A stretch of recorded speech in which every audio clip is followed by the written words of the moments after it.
When the new version of Replicant released, fans were excited to see that the ending E novella had been included as a playable section in the game. However, along with this excitement was a fair amount of confusion. Why was the admin, who in the original story was a single boy, now a pair of twins? A pair of twins who share the appearance and voices of 2B and 9S. 8 years before the events of Automata, an android scientist by the name of NieR began what would become known as Project Yorha. During this time, he creates the original Yorha units based on his own designs, 2 of these being number 9 and number 2. NieR also comes up with the plan to use the Yorha androids as propaganda, to use them to help maintain the illusion that humanity is still surviving on the moon. However, while he is still working on all of this, he is confronted by number 9, who has hacked into the project plans and discovered everything. Driven to insanity after discovering that Yorha androids are essentially machines, number 9 murders NieR and number 2. However, while he is disgusted by the true nature of Yorha androids, he understands why using them to create the lie of humanity surviving on the moon is necessary, a way to give the androids a god worth fighting for.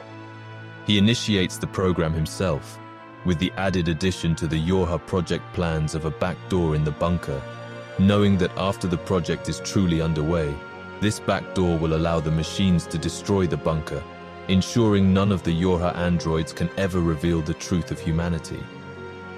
Since data on the Yorha androids is on the moon server, number 9 knows that he and number 2 will be rebuilt to be used in the project again and again. Though these later models are technically their own people, number 9 does not think of it this way, instead envisioning it as a repeating cycle of punishment. As he lays dying with the lab exploding around him, he hopes that the next version of him will see number 2 again, and that maybe they can one day meet somewhere warmer, brighter, where the light is overflowing. Going back to NieR Replicant, the male admin is aware of singularities and the branching timelines, even commenting that he has observed himself being destroyed by Kaine repeatedly, as if he is witnessing it as a never-ending loop. Tired of this cycle, he created his female twin from one of his ribs in an effort to make his existence more bearable.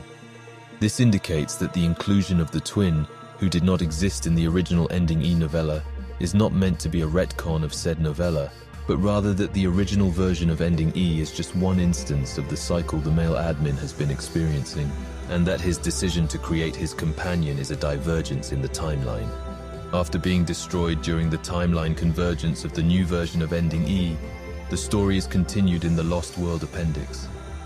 The male admin awakens to find himself no longer within his terminal space, but an unknown location he has never seen. Furthermore, he is shocked to discover that in this place his body is made of flesh and blood. This strange location contains several spiral towers, which upon ascending leads him to be attacked by strange black monsters, described as looking like hands and as snakes. These shadowy monsters manifest out of the air. While not directly stated to be so, based on all these descriptions, it is very likely that the admin has ended up within the cage. After fleeing the tower, the area begins to transform, the ground becoming spikes and blood raining from the sky. The admin's arm is torn from his body. In desperation, he picks up his severed arm, which transforms into a sword he uses to fend off the monsters. Eventually, he finds himself on a beach. Feeling the wind coming from the sea, a thought appears in his head, that this is the place he must return to. The story then ends with a light appearing from the sky, which descends and takes on the form of a human, blocking the path of the admin.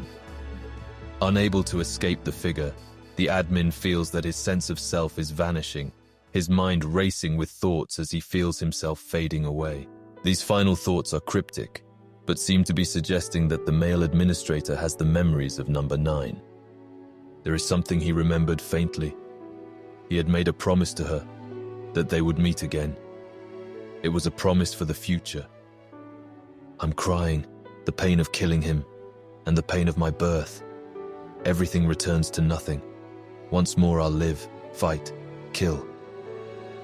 Then I'm going to see her again, even if it is a curse. Despite the male administrator existing long before the original number 9, The specific details of this memory lead me to believe that the admin is yet another incarnation of him, and exists back in the past as part of the series loop for yet unexplained reasons. It is possible that it has something to do with Accord, who might be the strange figure who appeared to him at the end of his story.